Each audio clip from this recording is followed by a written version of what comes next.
गॉडस्लेयर के एपिसोड 3 के साथ हाजिर हूँ। अगर आप मेरे चैनल पर नए हैं और अभी तक चैनल को सब्सक्राइब नहीं किया हुआ तो जल्दी से चैनल को सब्सक्राइब कर दे, वीडियो को लाइक और शेयर कर दे, शुक्रिया। लास्ट एपिसोड के एंड पे हमने देखा था एंडिट्स उन तीनों लड़कियों को भी वहाँ पर बाहर ले आते हैं और उनमें से एक लड़की अपनी गर्दन के अंदर उस नाइफ को दंसाकर अपनी जान खत्म करने की कोशिश करती है ताकि लूली उनकी वजह से में ना पड़ जाए और वो उसके ऊपर बर्डन ना बने। वो बैंडिट्स अपने नाइफ को पहले पीछे खींच लेते हैं, फिर उसे थप्पड़ मारते हुए नीचे गिरा देता है। बॉस उसे कहता है तुम्हारी हिम्मत कैसे हुई यहाँ पर मेरे सामने अपनी जान लेने की, मेरी परमिशन के बिना तो तुम मर भी नहीं सकती। उस बॉस के पाँव के नीचे जिस लड़की का सार होता है वो लूली से कहती है तुम्हें हम सभी की परवाह करने की जरूरत नहीं है, हम लोग तो वैसे ही मर चुकी हैं, इसलिए प्लीज हम सभी को छोड़ दो और इन सभी को मार डालो, किसी एक को भी मत छोड़ना। बॉस उसकी बात सुनने के बाद और भी ज्यादा गुस्सा हो जाता है और उसे जबरदस्त किक मारते हुए पीछे की तरफ फेंक देता है। फिर साथ ही वो दूसरी लड़कियों की गर्दन के ऊपर नाइफ रखते हैं। बॉस का गुस्सा हो रहा होता है लेकिन वो यहाँ पर और ज्यादा कुछ नहीं कर सकता क्योंकि उसे इन लड़कियों की परवाह है। उसे कहता है और ज्यादा करीब आए तो मैं इन लड़कियों को मार डालूंगा। अपने हाथ में फिर से नाइफ पकड़ता है और जाओ टाओ की तरफ नाइफ करते हुए कहता है अगर तुम एक कदम भी और आगे बढ़ाया तो फिर मैं सबसे पहले इस छोटी वाली को मारूंगा और इसका बच्चा भी इसके साथ ही मरेगा। अब क्या लूली गुस्से के साथ चिल्लाकर उसे कहता है अगर तुमने इनमें से किसी और को एक बार और टच किया तो फिर मैं तुम सभी को मार डालूंगा। मुझे दोनों एक दूसरे के आमने सामने होते हैं। यहाँ पर बॉस और लूली इन दोनों की फाइट होने वाली है। उसको भी इस बारे में समझ आ जाती है कि जो फोर्स के साथ तो इस लड़की को मना नहीं सकता कि इसकी स्ट्रेंथ उससे ज्यादा है, इसके पास जो वेकनर की एबिलिटीज हैं वो कुछ ज्यादा स्पेशल हैं या फिर फाइटिंग टाइप की हैं। बॉस कहता है अब मैं क्या करूं, कहता है कि मुझे इसके साथ कुछ बात करनी होगी, मुझे बातचीत के साथ मसले को हल करना होगा, बस कम मेरे डॉग के यहाँ पर आने तक तो मुझे इससे बात करना पड़ेगी। बॉस यहाँ पर फिर से लूली के साथ बात करना स्टार्ट करता है। वो उसे कहता है लड़के मैं वाकई में तुम्हें रिक्रूट करना चाहता हूँ, मैं चाहता हूँ कि तुम मेरे ग्रुप को ज्वाइन कर लो, इसलिए मेरे पास और कोई ऑप्शन नहीं है ये सब कुछ करने के अलावा। हम सभी लोग इस वेस्टलैंड में अपने आप को सर्वाइव करवाने की कोशिश कर रहे हैं, तो यहाँ पर आपस में झगड़ा करने से क्या मिलेगा, मेरे साथ मिल जाओ तो तुम्हें लाइफ एंजॉय करने का मौका मिलेगा। जबकि हमारा लूली उसे कहता है तुमने कहा कि तुम सभी लोग यहाँ पर सर्वाइव करने के लिए ये सब कुछ कर रहे हो, क्या तुम्हें वाकई में लगता है कि तुम इस तरह के अल्फाज यूज करने के लायक भी हो। बॉस आगे से हंसते हुए उसे कहता है लगता है कि अब मेरे पास और कोई रास्ता नहीं बचा, तुम मुझे ज्वाइन नहीं करोगे। वो उसके पास चला जाता है और उसे कहता है ब्रदर लगता है कि तुम ज्वाइन नहीं करने वाले, चलो फिर ठीक है, क्यों ना ऐसा करें,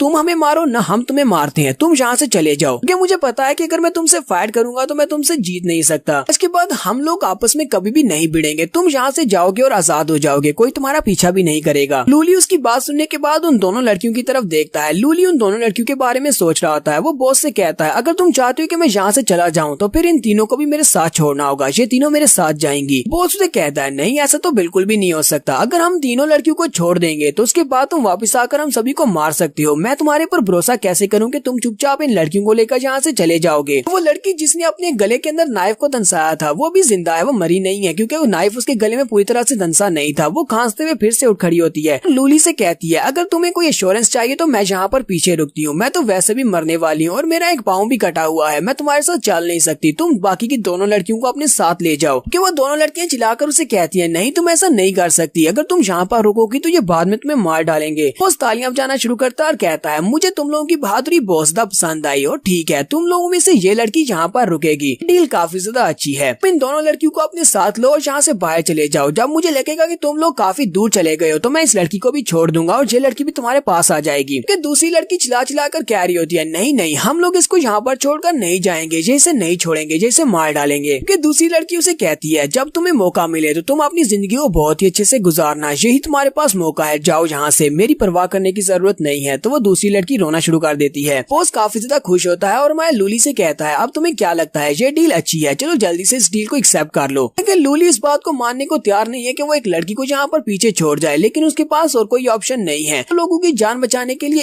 एक लड़की की जान को दांव पर लगाना उसके लिए मुनासिब है। वो वहाँ पर अपने रॉड को छोड़ देता और कहता है ठीक है इन दोनों लड़कियों को छोड़ो, जब ये यहाँ से बाहर चली जाएंगी उसके बाद मैं यहाँ से जाऊंगा। बॉस अपने साथियों को इशारा करता है ठीक है दोनों को छोड़ दो और वो उन दोनों लड़कियों को छोड़ देता है। लूली उन दोनों लड़कियों से कहता है चलो जल्दी करो, सामने की तरफ चलना स्टार्ट करो, पीछे मुड़कर मत देखना, तुम पहले निकलो। जबकि बॉस भी उस तीसरी वाली लड़की को उठाता है। वो उसके बालों से पकड़कर उसे ऊपर उठा लेता है और अपने नाइफ को उसकी गर्दन के पास रखते हुए कहता है तुम लोग यहाँ पर खड़े क्यों हो, चलो जल्दी से मेरी नजरों से दफा हो जाओ वरना मैं इसको मार डालूंगा। लड़की भी रोते हुए उन लोगों से कहती है जाओ जल्दी करो, ऐसा ना हो कि जो दोबारा से अपना माइंड बदल दे। इसी लड़की जाओ टाओ से कहती है चलो हम लोग चलते हैं। जाओ टाओ से कहती है लेकिन हम लोग जाएंगे कहाँ? वो से कहती है पता नहीं, पर जहाँ से निकलो। तो दोनों ही वहाँ से आराम आराम से चलते हुए सामने की तरफ जाना स्टार्ट करते हैं। बॉस जो कि दूसरी लड़की की गर्दन के ऊपर अपना नाइफ रखकर खड़ा होता है, उसी वक्त उसे आवाज आती है कि उसका डॉग वहाँ पर करीब ही है और वो वहाँ पर पहुँचने वाला है। अभी तो वो दोनों लड़कियां वहाँ से गई भी नहीं होती कि उसी वक्त वो बड़ा सा डॉग वहाँ पर आ जाता है। सभी लोग उस डॉग की तरफ देखते हैं, वो बहुत ही बड़ा होता है और काफी ज्यादा खूनखार भी होता है। उस कहता है लगता है कि मेरा ट्रम्प कार्ड यहाँ पर पहुँच आया है। वक्त लूली भी अपनी रॉड को लेकर पीछे की तरफ घूमता है। वो पीछे की तरफ देखता है तो वहाँ पर वो डॉग होता है। वो भागता हुआ वहाँ पर आता है, पीछे वाली साइड से जंप करते हुए अपना बड़ा सा मुंह खोलता है और लूली के सर को खाने की कोशिश करता है। तो लूली वहाँ पर उसके अटैक को अवॉइड तो कर लेता है, लेकिन वो नीचे गिर जाता है। बड़ा सा डॉग उसकी चेस्ट के ऊपर अपना पंजा मारता है, जिससे लूली जख्मी होकर नीचे गिर जाता है। बाकी दोनों लड़कियां बहुत ज्यादा घबरा जाती है, क्योंकि अब तो वो यहाँ से भाग नहीं पाएंगी। जबकि बॉस बहुत ज्यादा खुश होता है, वो वहाँ पर जोर जोर से हंसना शुरू कर देता है। फिर साथ ही वो अपने नाइफ को उठाता है और उसने जिस लड़की को बालों से पकड़ा होता है, वो अपने नाइफ को उस लड़की की गर्दन के अंदर दंसा देता है। इस बार उसने वाकई में उसको मार दिया है। उस लड़की की गर्दन में अपने नाइफ को दंसाने के बाद वो लूली से कहता है तुम तो एक सिंगल लड़की को भी नहीं बचा पाओगे। क्या लगा था कि तुम एक हीरो बन गए हो, बस इंतजार करो, तुम्हारी बारी भी बहुत ही जल्दी आने वाली है और मैं तुम्हें तो बहुत ही दर्दनाक मौत दूंगा। मेरा कुत्ता तुम्हें बॉडियों को नोच नोच कर खाएगा। वो उस लड़की को मारने के बाद वहीं पर फेंक देता है और वो बड़ी एक्शन सीन के साथ नीचे की तरफ गिर रही होती है, जबकि बाकी की दोनों लड़कियां उसको वहाँ पर गिरते हुए देखकर रोना शुरू कर देती हैं और चिल्ला रही होती हैं। तो उन तीनों में से एक लड़की जहाँ पर मर गई है और मरने के बाद उसकी आंखें अभी खुली होती हैं और वो हमारे लूली की तरफ देख रही होती है। और लूली को ये सब कुछ देखने के बाद बहुत ज्यादा गुस्सा आ रहा होता है और बहुत ज्यादा एहसास से कमतरी महसूस हो रही होती है कि वो यहाँ पर इस लड़की को बचा नहीं पाया। बड़ा सा डॉग क्योंकि उसके ऊपर खड़ा होता है अपने पंजे को उसकी चेस्ट में गड़ा कर, तो हमारा लूली उसको मुंह को पकड़ता है और उसके जबड़े को बंद कर देता है। फिर साथ ही उस बड़े से डॉग के पेट में एक जबरदस्त किक मारता है, जिससे वो डॉग पीछे की तरफ गिर जाता है। पीछे गिरने के बाद वो डॉग फिर से संभलता है और फिर से रेडी हो जाता है हमारे लूली के ऊपर अटैक करने के लिए। इस डॉग के बड़े से पंजे की वजह से लूली की चेस्ट जख्मी हो जाती है और उससे काफी सारा ब्लड निकल रहा होता है।